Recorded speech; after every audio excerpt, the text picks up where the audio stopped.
سب سے اولا والا ہمارا نبی، سب سے اولا والا ہمارا نبی، سب سے بالا والا ہمارا نبی۔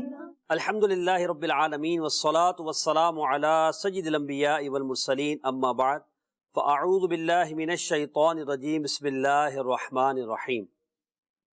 الصلاة والسلام علیکہ یا رسول اللہ وعلی آلکہ واصحابکہ یا حبیب اللہ، الصلاة والسلام علیکہ یا نبی اللہ وعلی آلکہ واصحابکہ یا نور اللہ۔ مدنی چینل کے ناظرین، پروگرام عشق رسول صلی اللہ علیہ وسلم کے رنگ میں، اس پروگرام میں ہم نبی کریم صلی اللہ تعالی علیہ وسلم سے عشق و محبت کی، الفت کی باتیں کرتے ہیں، عشق رسول بڑھانے والی گفتگو کی جاتی ہے، اشعار پڑھے جاتے ہیں، اور ایسے واقعات، ایسی احادیث، ایسی حکایات اور ایسے بزرگوں کا تذکرہ ہوتا ہے کہ جن کے سننے کے بعد انسان کے دل میں نبی پاک علیہ الصلوۃ والسلام کی محبت جوش مارنے لگے۔ اسی سلسلے میں آج بھی ہمارا ایک یہ پروگرام ہے اور جس کا موضوع بڑا شاندار ہے، اس کی طرف بڑھوں گا، مگر پہلے بڑھتے ہم درود پاک کی فضیلت کی طرف۔ اللہ کے پیارے حبیب لبیب صلی اللہ تعالی علیہ وآلہ وسلم نے ارشاد فرمایا کہ اللہ تبارک و تعالیٰ نے میری قبر پر ایک فرشتہ مقرر کیا ہے کہ جس کو اللہ تعالیٰ نے مخلوق کی آوازیں سننے کی طاقت عطا فرمائی ہے، تو قیامت تک جب بھی کوئی مجھ پر درود پاک پڑھے گا تو وہ اس کا اور اس کے والد کا نام لے کر وہ درود پاک مجھ تک پہنچاتا ہے اور کہے گا کہ یا رسول اللہ، فلاں بن فلاں نے آپ پر درود پاک پڑھا ہے، صلو علی الحبیب صلی اللہ علی محمد صلی اللہ علیہ وسلم۔ اور یہ بات بھی عشق و محبت کو بڑھانے والی ہے کہ ایک درود پاک پڑھنے والے کا ذکر اس کے نام و والد کے نام کے ساتھ بارگاہ رسالت صلی اللہ علیہ وسلم میں ہو رہا ہے۔ یقیناً یہ کتنی بڑی سعادت ہے۔ اللہ پاک ہمیں یہ سعادتیں سمیٹنے کی توفیق عطا فرمائے اور با کثرت درود و سلام پڑھنے والا بنائے۔ مدنی چینل کے ناظرین، بہت سارے کلام اس طرح کے ہوئے ہیں کہ جن کو دنیا میں بڑی شہرت حاصل ہوئی ہے اور جن کی وجہ سے ان کے لکھنے والے بھی بڑے مشہور ہوئے ہیں، اور ان کلاموں میں وہ روحانیت، وہ حلاوت اور عشق رسول کی چاشنی ہے کہ انہیں جب بھی پڑھا جاتا ہے نیا ایک لطف ملتا ہے۔ انہی مشہور زمانہ کلاموں میں، مقبول عام کلاموں میں، بارگاہ رسالت صلی اللہ علیہ وسلم میں مقبول ان کلاموں میں ایک کلام قصیدہ بردہ شریف بھی ہے۔ آج ہمارا موضوع ہے قصیدہ بردہ میں عشق رسول، جس میں ہم امام بوصیری رحمت اللہ تعالی علیہ کے حوالے سے اور آپ کے اس قصیدہ کے حوالے سے، اس میں عشق و محبت کے جو پھول آپ نے کھلائے ہیں، جو آپ نے نبی کریم علیہ الصلوۃ والسلام سے اظہار محبت کیا ہے اور پڑھنے والوں کے عشق کے دریا کو جو جوش مارنے کے آپ نے طریقے اپنائے ہیں، وہ کمال کے ہیں۔ قصیدہ بردہ کے اشعار بھی سنیں گے، اور اس کے علاوہ قصیدہ بردہ سے عشق و محبت کی جو خوشبو آتی ہے، جو انسان کے دماغ کو، دل کو تر و تازہ کر دیتا ہے، یہ قصیدہ انشاءاللہ اس کے بارے میں بھی سننے کی سعادت حاصل کریں گے۔ مگر بڑھتے ہیں ابھی ہم اپنے پروگرام میں اس سیگمنٹ کی طرف جس میں ہم درود پاک کی برکتوں سے اپنے سینوں کو مالا مال کرنے کی کوشش کرتے ہیں۔ سیگمنٹ ہے انوار درود و سلام۔ بسم اللہ الرحمن الرحیم۔ اللہم رب اشرح لی صدری ویسر لی امری واحلل عقدۃ من لسانی یفقہوا قولی۔ سرکار دو عالم، نور مجسم، شاہ بنی آدم، رسول محتشم صلی اللہ تعالی علیہ وآلہ وسلم فرماتے ہیں، ثلاثۃ یوم القیامت تحت عرش اللہ، تین لوگ قیامت کے دن، یا تین طرح کے لوگ قیامت کے دن اللہ کے عرش کے سائے میں ہوں گے۔ یوم لا ظل الا ظلہ، جس دن کوئی سایہ نہیں ہوگا سوائے عرش کے سائے کے۔ اس دن تین طرح کے لوگ ایسے ہیں جنہیں عرش کا سایہ نصیب ہوگا۔ بعض روایات میں ہے کہ 7 طرح کے لوگ ایسے ہیں، بعض میں ہے کہ 3 طرح کے لوگ ایسے ہیں، لیکن میرے سامنے جو روایت اس وقت موجود ہے اس میں ہے ثلاثۃ یوم القیامت تحت عرش اللہ یوم لا ظل الا ظلہ، 3 طرح کے لوگ قیامت کے دن عرش الہی کے سائے میں ہوں گے، جس دن عرش الہی کے سوا کوئی سایہ نہیں ہوگا۔ 3 طرح کے خوش نصیب لوگ کون ہیں؟ نمبر 1، من فرج عن مکروب امتی، وہ شخص جو میرے کسی امتی کی پریشانی کو دور کر دے۔ اللہ اکبر۔ نبی پاک صلی اللہ علیہ وسلم اپنے امتیوں سے کیسی محبت فرماتے ہیں کہ بندہ بندے کے کام آ رہا ہے، ایک امتی امتی کے کام آ رہا ہے، مگر مژدہ آقا دو جہاں صلی اللہ علیہ وسلم سنا رہے ہیں، رحمت للعالمین یہ مژدہ سنا رہے ہیں کہ جو شخص میرے امتی کی کسی تکلیف اور پریشانی کو دور کرے، قیامت کے دن وہ عرش الہی کے سائے میں ہوگا، جس دن اس سائے کے سوا کوئی سایہ نہ ہوگا۔ اللہ کرے کہ دل میں اتر جائے میری بات۔ اور دوسرا وہ شخص من احیا سنتی، جس نے میری سنت کو زندہ کیا، جو میری سنت کو زندہ کرنے والا ہے، قیامت کے دن اسے بھی عرش الہی کا سایہ نصیب ہوگا۔ اور تیسرا خوش نصیب شخص وہ ہے ومن اکثر الصلاۃ علیہ، اور جس نے مجھ پر کثرت کے ساتھ درود بھیجا ہے۔ اللہ اکبر۔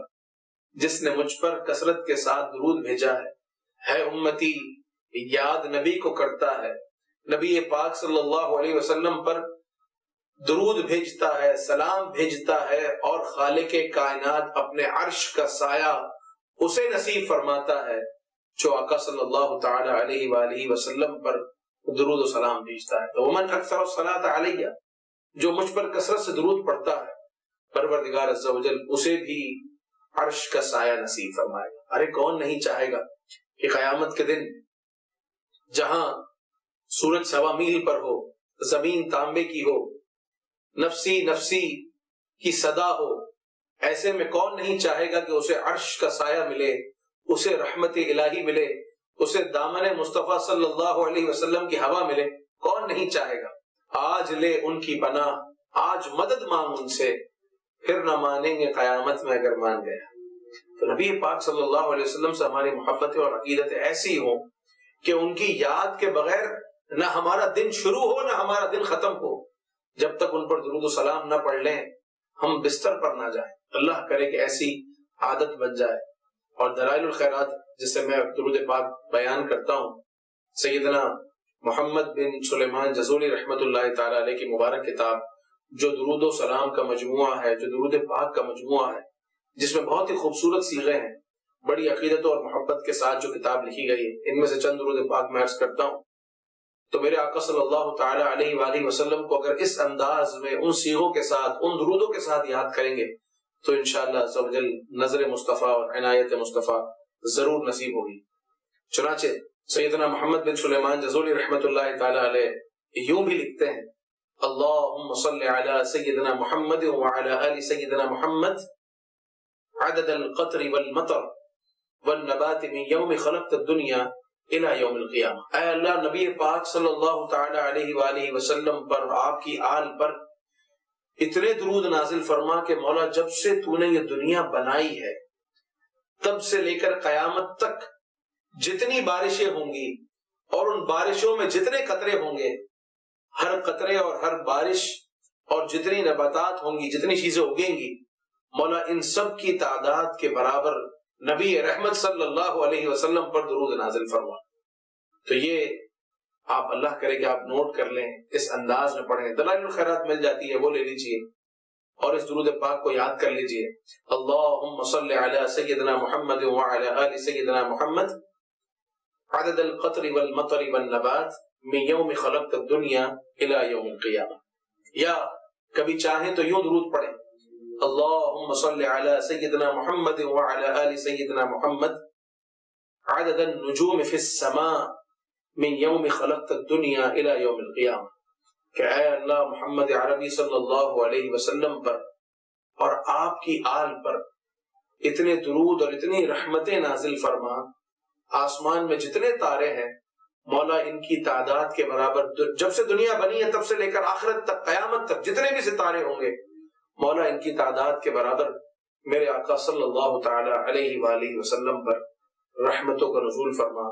اور ہم دعا کرتے ہیں کہ مولا جو گنبد خضرا کے مکین صلی اللہ علیہ وسلم پر رحمتیں برستی ہیں، اس مبارک جگہ پر جو رحمتیں برستی ہیں مولا ان کا صدقہ ہماری زندگیوں میں بھی رحمتوں کے چند چھینٹے ہمیں عطا کر دے. اے اللہ ہماری آخرت بھی سنوار دے اور ہماری دنیا بھی سنوار دے, اور نبی پاک صلی اللہ علیہ وسلم کی دامن کی ٹھنڈی ہوا ہمیں قیامت کے دن نصیب فرما, جس دن لوگ پیاس سے بلک رہے ہوں گے.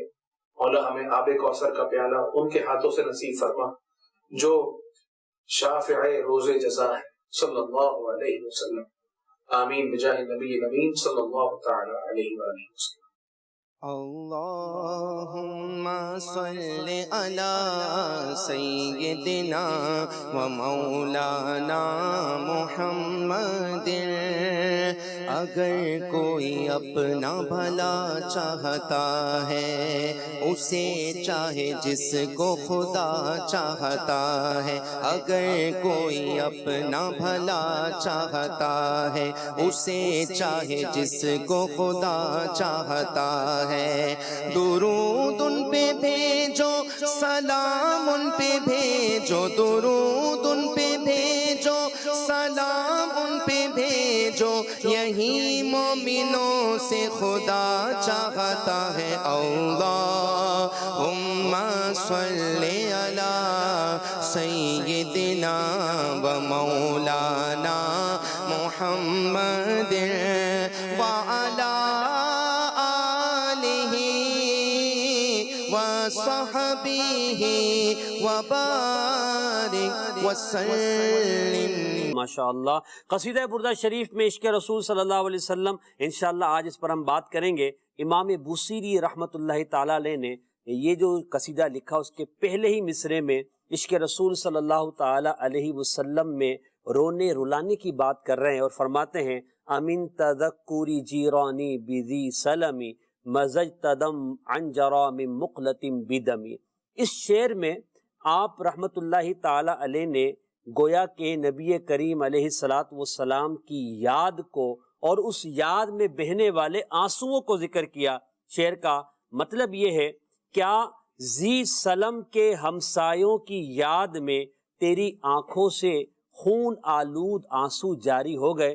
یہ ذی سلم کیا ہے؟ اس کے بارے میں علماء فرماتے ہیں مکے اور مدینے کے راستے میں ایک درخت کا نام ہے سلم, جس کے نیچے نبی کریم علیہ السلام نے آرام فرمایا تھا. تو اس یاد کو, اس آرام کے واقعے کو, اور اس سفر میں جب حضرت امام بوصیری اس راستے سے گزرے اور اس درخت کے نیچے آپ نے یہ کیفیات کو اپنے تصور میں لا کر جب آپ کو عشق رسول صلی اللہ علیہ وسلم کی حلاوت ملی تو آپ جب اپنے گھر پہنچے تو اسی بات میں آپ رونے لگے. اور ایک بات یہاں پر یہ بھی کہی گئی کہ ذی سلم سے مراد دارالسلام یعنی نبی کریم علیہ السلام کا روضہ انور ہے اور مراد ذات رسول اقدس صلی اللہ علیہ وسلم ہے. تو اب مطلب شعر کا یہ ہوگا, کیا رسول اللہ صلی اللہ علیہ وسلم کی یاد میں تیری آنکھوں سے خون آلود آنسو بہہ گئے؟ اب آپ غور کیجئے کہ آنکھوں سے آنسو بہنا تو یہ چلے سنا ہے اور ایک نارمل بات ہے کہ ہو جاتا ہے, مگر خون کے ساتھ یعنی آنسوؤں میں خون بھی ملا ہوا ہو, یہ سوزش دل پر اور مزید اندر کی جو کیفیت ہے عشق کی زیادتی پر دلالت کرتی ہے. تو یوں امام بوصیری اپنے عشق کا اظہار کر رہے ہیں. راشد بھائی, قصیدہ بردہ شریف کا آج ہم نے انتخاب کیا اور امید ہے کہ ہم ایک دو سلسلے اس پر کریں گے. امام بوصیری رحمۃ اللہ تعالیٰ علیہ نے جو قصیدہ بردہ شریف لکھا, میں یہ چاہوں گا کہ یہ بھی چونکہ عشق رسول کی پوری ایک داستان ہے, اس کی وجہ کیا ہے, آپ نے یہ قصیدہ کیوں لکھا اور اس کی کیا برکت ظاہر ہوئی؟ بسم اللہ الرحمن الرحیم. اتنا عرصہ گزر جانے کے باوجود یعنی تقریباً 750 سال کا عرصہ گزر جانے کے باوجود آج تک اکناف عالم میں مسلمانوں کے درمیان جو قصیدہ گویا کہ ترانے کے طور پر مشہور ہے, عرب و عجم سب میں, جی, مختلف زبانوں اور تہذیب و تمدن سے تعلق رکھنے والے افراد اس قصیدے کو گنگناتے ہیں ترانے کے طور پر اور عشق رسول میں اضافے کا باعث بناتے ہیں. اس عظیم قصیدے کو لکھنے والی شخصیت حضرت سیدنا امام شرف الدین محمد بن سعید امام بوصیری رحمۃ اللہ تعالیٰ علیہ ہیں, جو تقریباً 7ویں صدی کے بزرگ ہیں. آپ رحمۃ اللہ تعالیٰ علیہ نے تقریباً 161 اشعار پر مشتمل یہ قصیدہ لکھا ہے, اور اس کی وجہ جو بیان کی جاتی ہے وہ یہ ہے کہ ایک مرتبہ امام بوصیری رحمۃ اللہ تعالیٰ علیہ کہیں سے جا رہے تھے, تو ایک بزرگ نے ان سے ارشاد فرمایا رستے میں کہ کیا آپ نے آج رات نبی پاک علیہ الصلوۃ والسلام کی زیارت کی ہے؟ اللہ اکبر۔ تو انہوں نے عرض کی کہ میں نے تو زیارت نہیں کی، لیکن امام بصیری فرماتے ہیں کہ اس بزرگ کی اس بات کی وجہ سے نبی پاک علیہ الصلوۃ والسلام کا عشق اور محبت میرے دل میں ایسا رچ بس گیا کہ اب مجھے پیارے آقا علیہ الصلوۃ والسلام کے دیدار کی ایک خواہش پیدا ہوئی۔ کیا بات۔ فرماتے ہیں کہ میں گھر چلا گیا اور رات کو جب سویا تو سوئی ہوئی قسمت جاگ اٹھی اور میں نے پیارے آقا علیہ الصلوۃ والسلام کو ملاحظہ کیا۔ اب وہ الفاظ کیا ہیں امام بصیری رحمۃ اللہ تعالی علیہ کے جو نقل کیے گئے، فرماتے کہ رات کو جب میں گھر گیا اور سویا تو کیا ہوا، رأیت رسول اللہ صلی اللہ علیہ وسلم مع الاصحاب کالشمس بین النجوم، واہ واہ، میں نے خواب میں نبی پاک علیہ الصلوۃ والسلام کو آپ کے پیارے صحابہ کے ساتھ اس انداز میں دیکھا جیسے کہ سورج ستاروں کے ساتھ ہوتا سبحان ہے۔ اللہ۔ نبی پاک علیہ الصلوۃ والسلام کی انہیں زیارت ہوئی اور محبت جو ہے وہ مزید بڑھنے لگی۔ سبحان اللہ۔ اس محبت کے اظہار کے لیے امام بصیری رحمۃ اللہ تعالی علیہ نے کئی قصیدے، کئی کلام بھی تحریر کیے، جی لیکن کچھ عرصے کے بعد آپ رحمۃ اللہ تعالی علیہ کو فالج ہو گیا، ٹھیک، یعنی آپ کے جسم کا تقریباً آدھا حصہ جو تھا وہ بے حص و بے حرکت ہو گیا، یعنی آدھا آپ کے جسم کا جو حصہ تھا وہ متاثر ہو گیا۔ صحیح۔ تو اس تکلیف اور کرب کی کیفیت میں امام بصیری رحمۃ اللہ تعالی علیہ نے یہ ارادہ کیا کہ کیوں نہ میں نبی کریم رؤوف الرحیم صلی اللہ تعالی وسلم کی شان میں ایک قصیدہ لکھوں، واہ واہ، کیونکہ آپ بہت بڑے شاعر تھے اور فصاحت و بلاغت میں آپ کے زمانے میں آپ کا کوئی ثانی نہیں تھا، سبحان اللہ۔ آپ کئی قصائد لکھ چکے تھے۔ تو آپ نے یہ ارادہ کیا، آپ کے دل میں یہ خواہش پیدا ہوئی اور یہ محبت مصطفیٰ ہی کا ایک اظہار تھا کہ میں پیارے آقا علیہ الصلوۃ والسلام کی مدح و ثنا میں ایک قصیدہ لکھوں، سبحان ایک کلام لکھوں اور اس کلام کو رب تبارک و تعالیٰ کی بارگاہ میں بطور وسیلہ پیش کروں اللہ اور اس کے اکبر، ذریعے میں شفا طلب کروں۔ واہ واہ، یعنی آپ نے ارشاد فرمایا کہ میرے دل میں یہ فکر آئی، یہ خیال آیا کہ میں قصیدہ لکھوں جو پیارے آقا علیہ الصلوۃ والسلام کی مدح پر مشتمل ہو، اور یہ لکھنے کا سبب کیا ہے، وَأَسْتَشْفِيَ بِهَا مِنَ اللَّهِ تعالیٰ، اس سبحان قصیدے کے ذریعے رب کی بارگاہ میں شفا کو طلب کروں۔ کیا بات، فرماتے میں نے قصیدہ لکھا اور اس کو میں گنگناتا رہتا تھا، ایک دن میں سویا تو میری سوئی قسمت جاگ اٹھی، اللہ پیارے آقا علیہ الصلوۃ والسلام کا دوبارہ دیدار ہوا۔ واہ واہ، اب میں نے پیارے آقا علیہ الصلوۃ والسلام کی بارگاہ میں یہ قصیدہ، جس کو قصیدہ بردہ کہا جاتا ہے، اگرچہ اس کا جو مکمل نام ہے وہ ہے الکواکب الدریہ فی مدح خیر البریہ، بریہ، لیکن عوام الناس میں قصیدہ بردہ کے نام سے مشہور ہے۔ فرماتے یہ پورا قصیدہ تقریباً 161 اشعار ہیں، کہتے خواب کی حالت میں پیارے آقا علیہ الصلوۃ والسلام کے سامنے جب میں نے یہ قصیدہ پڑھا، واہ پیارے آقا علیہ الصلوۃ والسلام بہت خوش ہوئے، پیارے آقا علیہ الصلوۃ والسلام نے اپنا دست شفا میرے جسم پر پھیرا، کیا بات، میری وہ بیماری یعنی فالج کا اثر بھی ختم ہو گیا، اور پیارے آقا علیہ الصلوۃ والسلام نے مجھے اپنی ایک مبارک نورانی چادر بھی عطا کی۔ کیا بات ہے، فرماتے جب آنکھ کھلی اور صبح پھر میں بالکل شفا یاب ہو گیا اور وہ چادر بھی ان کے پاس موجود تھی جو خواب کی حالت ماشاء میں اللہ، انہیں عطا ہوئی۔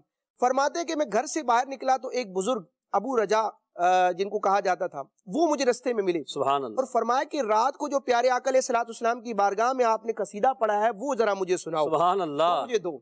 تو اب یہ جو قصیدہ تھا یہ امام بصیری رحمۃ اللہ تعالی علیہ نے کسی پر ظاہر نہیں کیا تھا، یعنی کسی صحیح، کو معلوم ہی نہیں تھا کہ انہوں نے اس انداز میں قصیدہ لکھا ہے، یہ خواب کا ہی معاملہ تھا۔ تو امام بصیری رحمۃ اللہ تعالی علیہ بڑے حیران ہوئے، ان کو کیسے پتا چل گیا، ہاں آپ نے فرمایا کہ تمہیں کیسے پتا چلا؟ سبحان اللہ، تو اس بزرگ نے ابو رجا رحمۃ اللہ تعالی علیہ نے فرمایا کہ رات نبی پاک علیہ الصلوۃ والسلام کی زیارت ہوئی اور آپ نبی کریم علیہ الصلوۃ والسلام کی بارگاہ میں وہ قصیدہ پڑھ رہے تھے، اور پیارے آقا علیہ الصلوۃ والسلام اس قصیدے کو سن کر اس قدر مسرور تھے، سبحان اس اللہ، قدر جھوم رہے تھے جس طرح باد نسیم چلنے پر کیا بات، ثمردار واہ، جو شاخ ہوتی ہے، پھلدار شاخ ہوتی ہے، وہ جھلملاتی ہے، سبحان وہ حرکت کرتی ہے۔ سبحان اللہ، اور پھر انہوں نے فرمایا کہ وہ والا قصیدہ جس کے شروع میں آمین تذکری یہ الفاظ ذکر کی کہ وہ والا قصیدہ سناؤ۔ یعنی آپ یہاں پہ جو آپ ذکر کر رہے ہیں، ایک تو اس بزرگ کی ولایت اور کشف کا ہی پتہ چلا کہ وہ بزرگ بھی کتنے اللہ کی بارگاہ میں مقبول تھے، بارگاہ رسالت میں، کہ وہ بھی اس وقت حاضر تھے، ان کو یہ پتہ چل گیا کہ نبی پاک علیہ الصلوۃ والسلام اس قصیدے کو سن کر کیا کہتے ہیں مسرور ہوئے ہیں۔ اچھا، پھر اس قصیدے کی جو مقبولیت ہے وہ نبی پاک علیہ الصلوۃ والسلام کی خوشی اور نبی پاک علیہ الصلوۃ والسلام کا آپ کو تحفہ عنایت فرمانا اور اپنے دست شفا کو پھیر کے بیماری کو دور کر دینا، اسی سے پتہ چلتا ہے۔ اسی لیے مدنی چینل کے ناظرین بزرگان دین فرماتے ہیں کہ بہت ساری بیماریوں کے علاج کے لیے بھی اس قصیدے کے اشعار کو پڑھا جاتا ہے، بلکہ اس قصیدے کو پڑھا جائے تو بہت سارے مصائب و آلام بھی دور ہوتے ہیں۔ انشاءاللہ اس پر بھی ہم بات کریں گے۔ یہاں بات ہوئی ہے صدیق بھائی نبی پاک علیہ الصلوۃ والسلام کے دست شفا کی، نبی پاک کے خواب میں آ کے کرم فرمانے کی، اور یہ قصیدہ بردہ کے کچھ اشعار بھی ہم نے یہاں پہ ذکر کرنے ہیں۔ میں چاہوں گا کہ ایک دو شعر اگر آپ طرز میں پڑھ دیں قصیدہ بردہ کے۔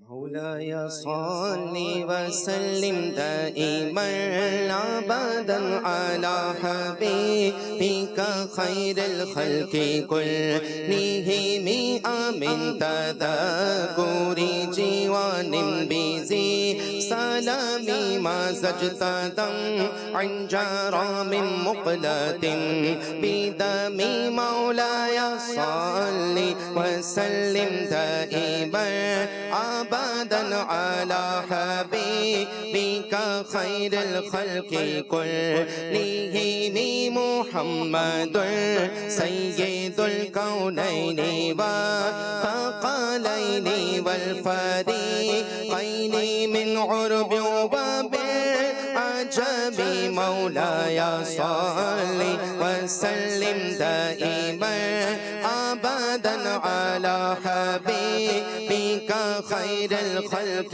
كلهم أستغفر الله من قول بلا عمل لقد نسبت به نسل الذي أقومي مولاي صل وسلم دائما أبدا على حبيبك خير الخلق كلهم. کتنا پیارا کلام ہے اور کتنے شاندار انداز میں نبی پاک کی مدح کو ذکر کیا ہے. میں چاہوں گا کچھ کالز بھی آ جائیں اور اس کے بعد انشاءاللہ ہم مزید اس قصیدے کے بارے میں جاننے کی کوشش کریں گے. کال دیجیے گا. جناب والا یہ تو بتائیں کہ قصیدہ بردہ کے لکھنے والے حضرت کون تھے اور کس صدی کے تھے؟ جزاک اللہ.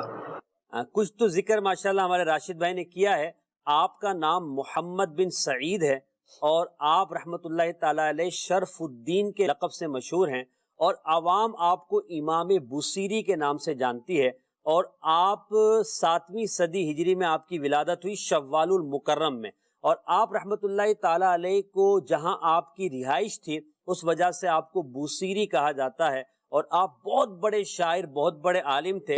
13 سال کی عمر میں آپ نے حفظ قرآن کر لیا تھا اور اس کے بعد دیگر علوم دینیہ آپ نے حاصل کیے اور عشق رسول میں آپ نے وہ کمال پایا ہے کہ آپ کے عشق رسول کی دلیل یہ ہے کہ آج بھی عرب و عجم میں قصیدہ بردہ عشق رسول کی ایک عظیم نشانی سمجھا جاتا ہے. اور بڑی مزے کی بات یہاں پر یہ ہے, میں چاہوں گا کہ حافظ قصیدہ بردہ اور عاشق قصیدہ بردہ حضرت علامہ مولانا مفتی محمد حسین قادری رضوی صاحب مفتی سکھر رحمۃ اللہ تعالی علیہ کا تذکرہ ہو کہ آپ جو ہے وہ اس قصیدے کے حافظ بھی تھے, عامل بھی تھے اور ہر 12 ربیع الاول کو آپ کے یہاں محفل ہوا کرتی تھی جس میں آپ قصیدہ بردہ باقاعدہ پڑھتے تھے, اس کی شرح بیان کرتے تھے اور حاضرین پر ایک کیفیت طاری ہوتی تھی. اللہ پاک ان کے مزار پہ بھی کروڑ رحمت نازل فرمائے.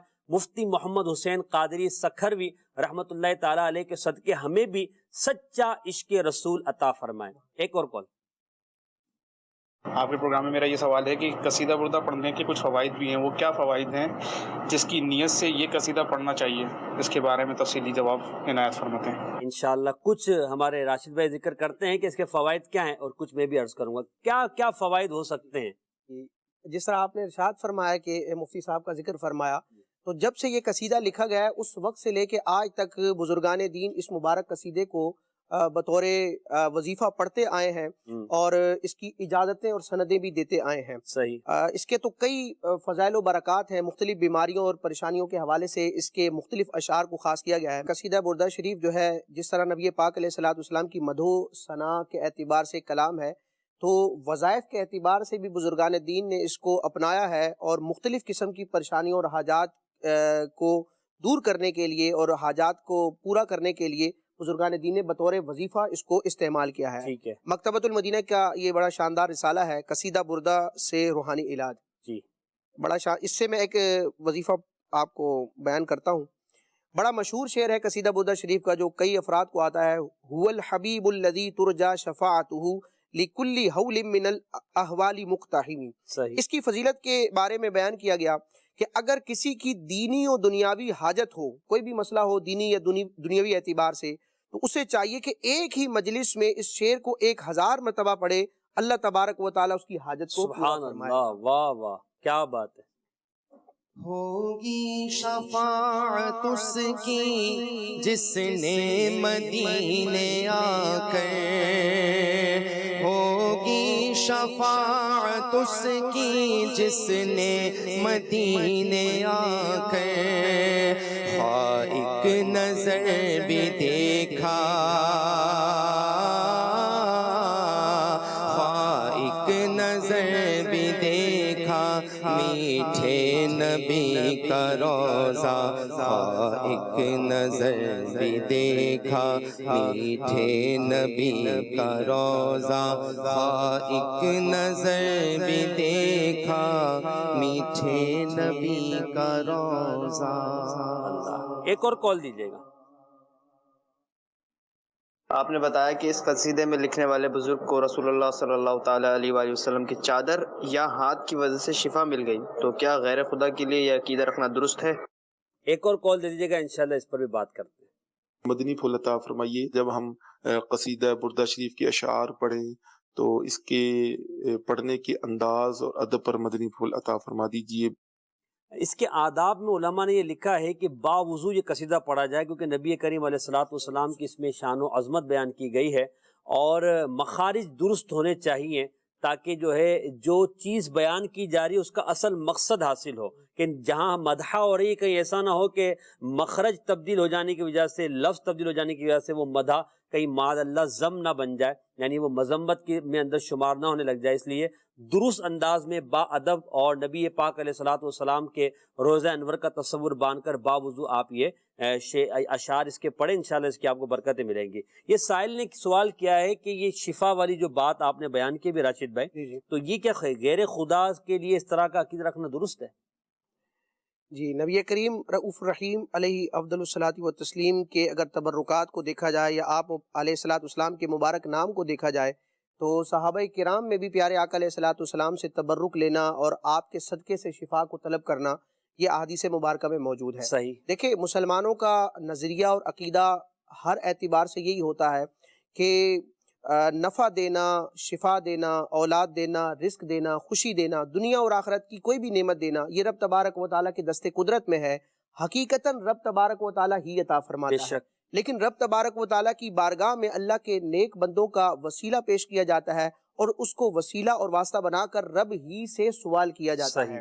اور نبی کریم علیہ الصلوۃ والسلام ہوں، دیگر انبیاء ہوں یا اولیاء ہوں، رب تبارک و تعالیٰ نے اپنے نیک بندوں کو یہ اختیار بھی عطا فرمایا ہے کہ یہ رب کی نعمتوں کو تقسیم کرتے ہیں اور دوسروں کے لیے باعث شفا ہوتے ہیں۔ یعنی مجازی اعتبار سے آپ دیکھیں، ہم ڈاکٹر کے پاس جاتے ہیں، وہاں سے دوائی لیتے ہیں اور ہمیں آرام ہو جاتا ہے، افاقہ ہو جاتا ہے، تو ہم یہی کہتے ہیں کہ یہ فلاں دوائی کھائی تو مجھے آرام آ گیا، یا فلاں ڈاکٹر کے ہاتھ میں شفا ہے۔ تو بالکل اسی طرح رب تبارک و تعالیٰ کے انبیاء کے حوالے سے، نیک بندوں کے حوالے سے بھی عقیدہ ہوتا ہے کہ یہ شفا دیتے ہیں اور ان کے صدقے، ان کے تبرکات کی برکت سے شفا ملتی ہے۔ ایک حدیث پاک میں بیان کرنا چاہوں گا، صحیح مسلم شریف کی روایت ہے، حضرت اسماء بنت ابی بکر رضی اللہ تعالی عنہا، صدیق اکبر کی شہزادی ہیں، یہ اس کو روایت کرتی ہیں کہ نبی کریم علیہ الصلوۃ والسلام کا ایک مبارک جبہ تھا جو حضرت عائشہ صدیقہ رضی اللہ تعالی عنہا کے پاس موجود تھا۔ حضرت عائشہ صدیقہ رضی اللہ تعالی عنہا کے بعد وصال ان کی بہن حضرت اسماء بنت ابی بکر رضی اللہ تعالی عنہا نے اس جبے کو لیا اور اس کا تبرک کس انداز میں تقسیم کیا امت کو۔ آپ فرماتی ہیں کان النبی صلی اللہ علیہ وسلم یلبسوہا، یعنی حضرت اسماء فرماتی ہیں، یہ صحیح مسلم شریف کی روایت ہے کتاب اللباس میں، فرماتی ہے کہ یہ جو نورانی جبہ ہے جو حضرت عائشہ کے پاس تھا اور پھر ان کے وصال کے بعد میرے پاس آیا، پیارے آقا علیہ الصلوۃ والسلام اس جبے کو پہنا کرتے تھے۔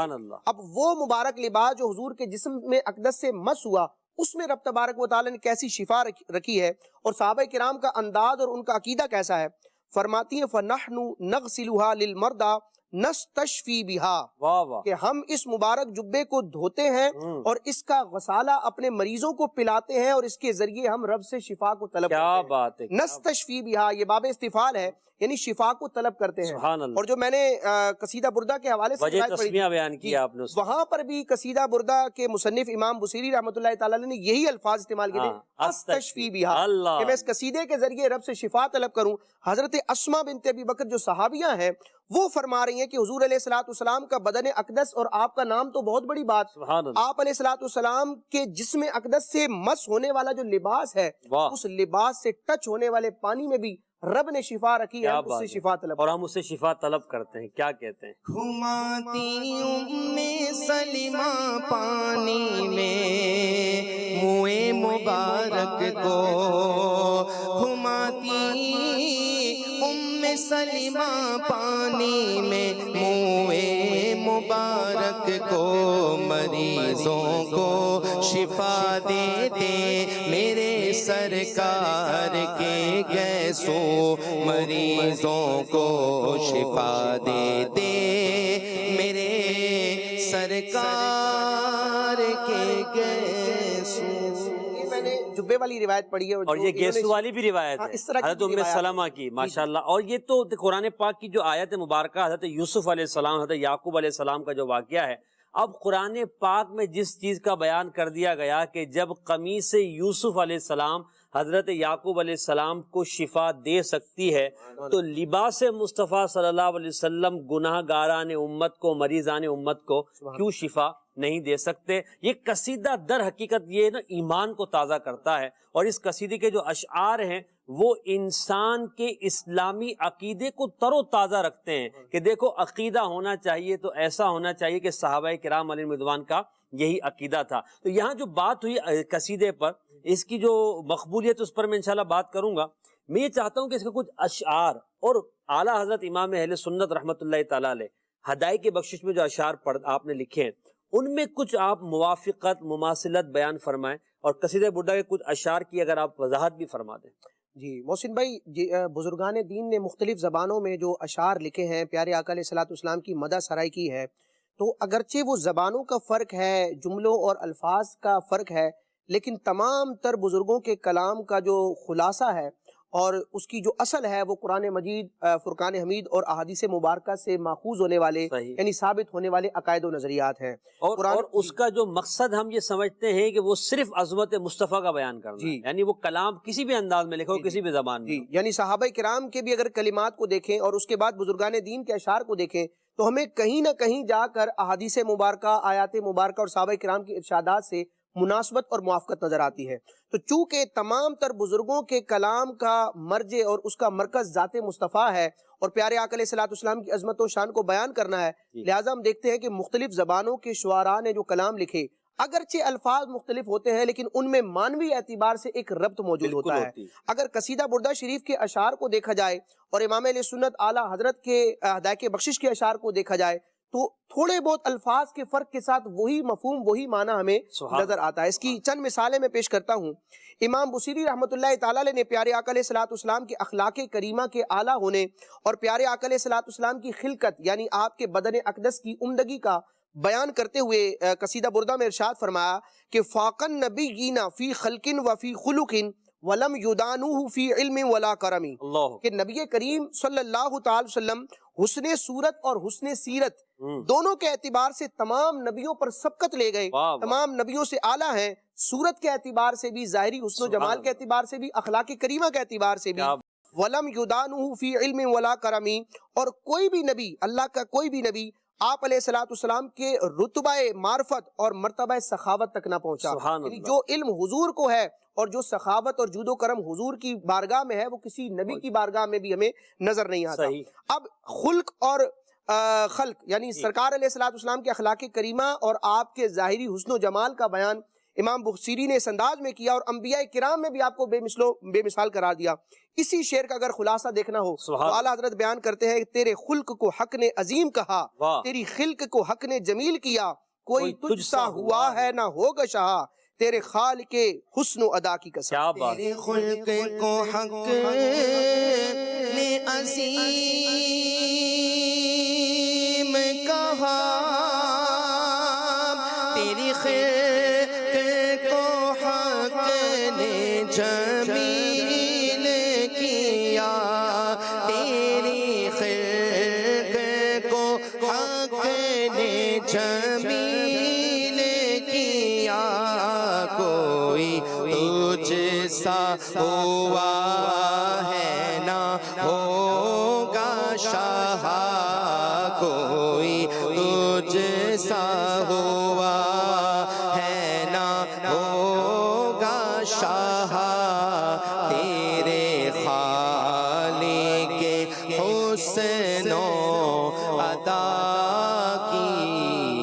قسم واہ واہ واہ. نبی کریم علیہ الصلوۃ والسلام کی فضیلت اور آپ کی بزرگی کو دیکھا جائے تو آپ سارے نبیوں سے بھی افضل ہیں. اعلیٰ حضرت امام علیہ سنت کا پورا رسالہ بھی اس پر موجود ہے. تجلی الیقین بھی ان نبینا سید المرسلین، اور تقریباً 100 احادیث کے ذریعے اعلیٰ حضرت نے اس مدعا کو بیان کیا، اور ایک مقام پر ارشاد فرمایا کہ یہ اتنا یقینی اور قطعی عقیدہ ہے کہ مجھے یہ گمان ہے کہ یہ ضروریات دین کا حصہ ہو. سبحان اللہ. کہ نبی پاک علیہ الصلوۃ والسلام ساری مخلوق میں سب سے افضل و اعلیٰ ہیں. آپ علیہ الصلوۃ والسلام کی جتنی بھی شان بیان کی جائے، لیکن آپ کے کما حقہ مقام کا بیان کرنے سے تمام لوگوں کی زبانیں عاجز ہیں. امام بصیری رحمۃ اللہ تعالیٰ علیہ اسی بات کا بیان کرتے ہوئے قصیدہ بردہ میں فرماتے ہیں فَإِنَّ فَضْلَ رَسُولِ اللَّهِ لَيْسَ لَهُ حَدٌّ فَيُعْرِبُ عَنْهُ نَاطِقٌ بِفَمِهِ، جس کا خلاصہ ہے کہ نبی پاک علیہ الصلوۃ والسلام کی بزرگی کی، یعنی آپ کے مقام و مرتبے کی کوئی حد و نہایت نہیں ہے مخلوق کے علم کے اعتبار سے جس کو بولنے والا بیان کر سکے. یعنی وہ مقام ہی مخلوق کو نظر نہیں آتا حضور کی رفتوں کا کہ جو پیارے آقا علیہ الصلوۃ والسلام کا بیان کیا جا سکے کہ حضور علیہ الصلوۃ والسلام کا اتنا مقام و مرتبہ ہے. اعلیٰ حضرت امام علیہ سنت اسی بات کو بیان کرتے ہیں کہ کہہ لے گی سب کچھ ان کے ثناخواں کی خاموشی، چپ ہو رہا ہے کہہ کے میں کیا کیا کہوں تجھے، تیرے تو وصف عیب تناہی سے ہیں بری، حیراں ہوں میرے شاہ میں کیا کیا کہوں تجھے. اور اس مسئلے کو پھر اعلیٰ حضرت پچھلا نہیں چھوڑا، پھر قرآن و حدیث سے ثابت ہونے والے عقیدے کو بیان کر دیا کہ لیکن رضا نے ختم سخن اس پہ کر دیا، خالق کا بندہ خلق کا آقا کہوں تجھے. لیکن رضا نے ختم سخن اس پہ کر دیا، لیکن رضا نے ختم سخن اس پہ کر دیا، خالق کا بندہ خلق کا آقا کہوں تجھے، خالق کا بندہ خلق کا آقا کہوں تجھے. اگر حدیث نور کو دیکھا جائے کہ پیارے آقا علیہ الصلوۃ والسلام کے نور ہی سے ہر شے تخلیق میں آئی، اور دیگر انبیاء کو بھی جو مقام و مرتبے ملے وہ پیارے آقا علیہ الصلوۃ والسلام کے صدقے ملے. ان کو نبوت اور رسالت کا منصب بھی حضور کے صدقے میں عطا ہوا، بلکہ سارے انبیاء اپنے اپنے ادوار میں پیارے آقا علیہ الصلوۃ والسلام کے جانشین اور نائب کی حیثیت سے ہی تشریف لاتے رہے. تو دیگر انبیاء کی جو معجزات اور کمالات ہیں یہ بھی در حقیقت نور مصطفیٰ ہی کا فیضان ہے. سبحان اللہ. امام بصیری رحمۃ اللہ تعالیٰ علیہ بیان فرماتے ہیں قصیدہ بودہ شریف میں کہ وَكُلُّ آئٍ أَتَى الرُّسُلُ الْكِرَامُ بِهَا فَإِنَّ مَتَّصَلَتْ من نوری بہم، جس کا خلاصہ یہ ہے کہ جس قدر معجزات انبیاء کرام دنیا میں لے کر آئے در حقیقت وہ تمام آپ علیہ الصلوۃ والسلام کے نور ہی سے حاصل ہوئے. اس کی وجہ کیا ہے کہ سارے انبیاء کے معجزات بھی نور مصطفیٰ ہی کا فیضان ہے. فرماتے ہیں فَإِنَّهُ شَمْسُ فَضْلٍ هُمْ كَوَاكِبُهَا، کیونکہ فضیلت اور برکات اور کمال کے پیارے آقا علیہ الصلوۃ والسلام آفتاب ہیں. حضور علیہ الصلوۃ والسلام کی ذات آفتاب کمال ہے اور دیگر انبیاء ستارے ہیں، اور ستارے کا کام کیا ہوتا ہے کہ سورج سے روشنی لے کر یہ دوسروں تک پہنچانا. فرماتے ہیں فَإِنَّهُ شَمْسُ فَضْلٍ هُمْ كَوَاكِبُهَا يُظْهِرْنَ أَنْوَارَهَا لِلنَّاسِ فِي الظُّلَمِ. کا خلاصہ ہے کہ وجہ یہ ہے کہ نبی کریم علیہ الصلوۃ والسلام آفتاب کمال ہیں اور باقی انبیاء پیارے آقا علیہ الصلوۃ والسلام کے مقابلے میں ستاروں کی مانند ہے جو علم و ہدایت کی روشنی کو ضلالت اور جہالت کی ظلمت میں یعنی اندھیریوں میں اہل دنیا پر ظاہر کرتے ہیں. کیا بات ہے. اب اس شعر میں امام بصیری رحمۃ اللہ تعالیٰ علیہ نے نبی کریم علیہ الصلوۃ والسلام کے لیے شمس کا لفظ استعمال کیا کہ حضور سورج ہیں اور دیگر انبیاء بھی سرکار علیہ الصلوۃ والسلام ہی سے نور لیتے ہیں. اعلیٰ حضرت امام علیہ سنت اسی مفہوم کو 14ویں صدی میں ہند کی سرزمین سے بیان کرتے ہیں کہ تو ہے خورشید رسالت پیارے، چھپ گئے تیری ضیاء میں تارے، انبیاء اور ہے سب ماہ پارے، تجھ سے ہی نور لیا کر. سبحان اللہ، کیا بات ہے. یقیناً یہ اعلیٰ حضرت رحمۃ اللہ تعالیٰ علیہ کا جو انداز آپ نے ذکر کیا ہے اور یہ جو آپ نے اشعار پڑھے ہیں اور امام بصیری کا جو ذکر کیا ہے، یہ عشق رسول کو بھی بڑھاتے ہیں اور عظمت مصطفیٰ دل کے اندر گھر کرنے کے لیے ایک بہترین یہ ایک سمجھیے کہ طریقہ ہے کہ اگر ہم ان اشعار کو پڑھیں، ان کی شرح کو پڑھیں اور پھر اس کو غور سے سمجھیں تو اللہ نے چاہا ہمارے دل کے اندر عظمت مصطفیٰ بیٹھ جائے گی، اور جتنی عظمت مصطفیٰ بیٹھے گی اتنا انشاءاللہ ایمان ہمارا مضبوط ہوگا. کچھ کال دیجیے گا. قصیدہ بردہ شریف کی تو کیا ہی برکت ہیں، بڑا ہی بابرکت یہ قصیدہ شریف ہے، اور امام بوصری رحمۃ اللہ علیہ نے جو یہ قصیدہ بردہ شریف لکھا ہے، اور جب آپ کے ہاتھ میں جو فالج ہو گیا تھا اور اس کے بعد سرکار صلی اللہ علیہ وسلم کی بارگاہ میں آپ نے عرض کی اور آپ کا ہاتھ درست ہو گیا، وہ واقعہ بیان فرما دیں، اور میں ہمارے نعت خواں اسلامی بھائی سے عرض کروں گا کہ یہ کلام سنا دے۔ تیرے گے دامن پہ گر آسی کی پڑتی ہے نظر، ایک جانے بے خطا پر دو جگہ کا بار گے۔ ماشاء اللہ، آپ نے اتنے خوبصورت انداز میں سنا دیا، اللہ کو برکت عطا فرمائے۔ اور جو واقعہ آپ نے پوچھا ہے وہ شروع میں ہمارے راشد بھائی نے ذکر کر دیا ہے، آپ مدنی چینل فیس بک یوٹیوب پر جا کر آپ اسے سن سکتے ہیں۔ اگلی کال بھائی، جنہوں نے یہ لکھا تھا ان کو آقا صلی اللہ علیہ وسلم نے خواب میں آگے کیا عطا فرمایا تھا؟ آج بھی پڑھیں گے تو اس کی برکتیں ہمیں ملیں گی، رہنمائی فرما دیجئے۔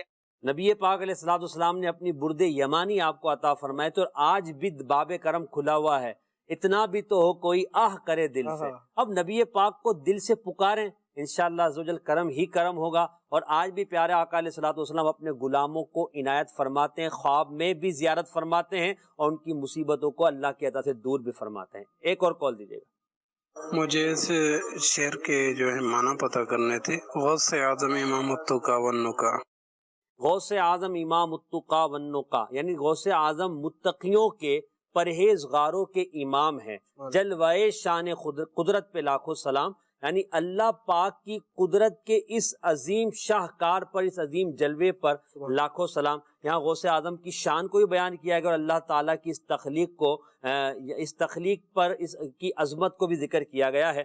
ہمارے پروگرام میں آج ہم نے حضرت سیدنا امام بوصری رحمۃ اللہ تعالیٰ علیہ کے اشعار پر بات کی، کیونکہ وقت ہمارا تقریباً اختتام پذیر ہے۔ میں چاہوں گا کہ آخر میں کچھ مزید جو ہے ہم بات کر لیں اس بات پر کہ یہ جو شفا اور وسیلے پر ہم بات کر رہے تھے، اور آخر میں پھر شعر پر ہی ہم اپنے پروگرام کو ختم کریں گے۔ اسی مناسبت سے کوئی شعر آپ دیکھ لیجئے گا۔ تو وسیلہ مانگ کر، جیسے امام بوصری رحمۃ اللہ علیہ نے فرمایا استشفی، کہ میں جو ہے وہ شفا طلب کرتا ہوں، تو یہ جو وسیلہ ہے اس کو مانگنا یا اس کو سمجھنا کیوں مشکل لگتا ہے بعض لوگوں کو؟ دیکھیں محسن بھائی، قرآن و حدیث پر اگر نظر ہو اور علماء اسلام کا اگر قرب حاصل ہو، فیضان حاصل ہو، تو پھر اس طرح کی کنفیوژن نہیں ہوتی۔ احادیث مبارکہ میں وسیلے کے حوالے سے کئی فرامین موجود ہیں۔ پیارے آقا علیہ الصلوۃ والسلام جو ساری کائنات کے لیے وسیلہ ہیں، پیارے آقا علیہ الصلوۃ والسلام نے بھی دیگر انبیاء کے وسیلے کو ذکر کیا ہے۔ اور بخاری شریف کی بڑی شاندار روایت ہے کہ فاروق اعظم رضی اللہ تعالیٰ عنہ جو خلیفہ ثانی ہے، خلیفہ راشد ہیں، آپ رضی اللہ تعالیٰ عنہ کے دور میں جب قحط سالی ہو گئی، یعنی بارش کا معاملہ موقوف ہو گیا، تو حضرت فاروق اعظم رضی اللہ تعالیٰ عنہ نے نبی کریم علیہ الصلوۃ والسلام کے چچا حضرت عباس رضی اللہ تعالیٰ عنہ کا نام ذکر کر کے رب کی بارگاہ میں بارش کا سوال کیا۔ اور اسی طرح کے کلمات ہے کہ ان کو ہم اپنے نبی علیہ الصلوۃ والسلام کے چچا حضرت عباس کو اے اللہ تیری بارگاہ میں وسیلہ بناتے ہیں۔ تو وسیلہ بنانے کا مطلب معاذ اللہ یہ نہیں ہوتا کہ اس ذات ہی کو قادر مطلق یا موثر حقیقی سمجھا جاتا ہے۔ وسیلے کا مطلب یہ ہے کہ رب تبارک و تعالیٰ کی بارگاہ میں اس ذات کا واسطہ پیش کیا جاتا ہے۔ اور وسیلے کا معنی اگر دیکھا جائے نا تو پھر اس میں بالکل معاملہ واضح ہو جاتا ہے کہ وسیلہ مقصود نہیں ہوتا، مقصود تک پہنچنے کے لیے جس چیز کو اپنایا جاتا ہے اس ذریعے کو وسیلہ کہا جاتا ہے۔ تو بندہ مومن کا مقصود اصلی رب کی ذات ہی ہے، اور رب تبارک و تعالیٰ کی ذات ہی سے شفا کو اور ہر شے کو طلب کرنا ہے، لیکن رب کی بارگاہ سے اس فیضان کو اور برکت کو لینے کے لیے ان انبیاء کرام کے ناموں کو ایک ذریعہ اور وسیلہ بنایا جاتا ہے۔ کیا بات ہے۔ اور یہ وسیلہ جب بندہ مانگتا ہے، یعنی وسیلہ کسی کو بناتا ہے، تو وہ رب تبارک و تعالیٰ کی بارگاہ میں یہ عرض کر رہا ہوتا ہے کہ مولا اس نیک بندے کی برکت سے جو اس کی وجاہت تیرے یہاں ہے، اس کی وجہ سے تو ہمارے مسئلے کو حل فرما دے۔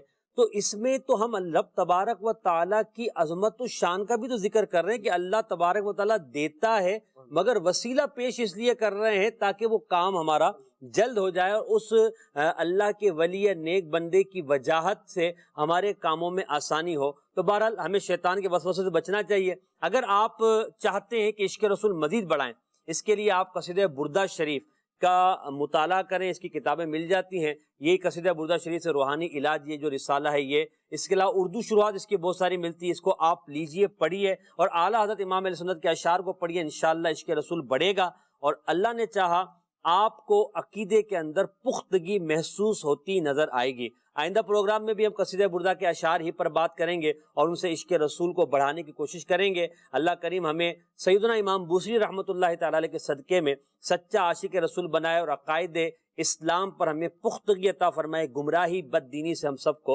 محفوظ فرمائے. ہم اپنے پروگرام کو شیئر پر ختم کریں گے. اللہ کریم ہم سب کو نبی کریم علیہ الصلوۃ والسلام کی سچی محبت عطا فرمائے. جی صدیق بھائی. یہ مریض مر رہا ہے، تیرے ہاتھ میں شفا ہے. یہ مریض مر رہا ہے، تیرے ہاتھ میں شفا ہے. اے طبیب جلد آنا، اے طبیب جلد آنا.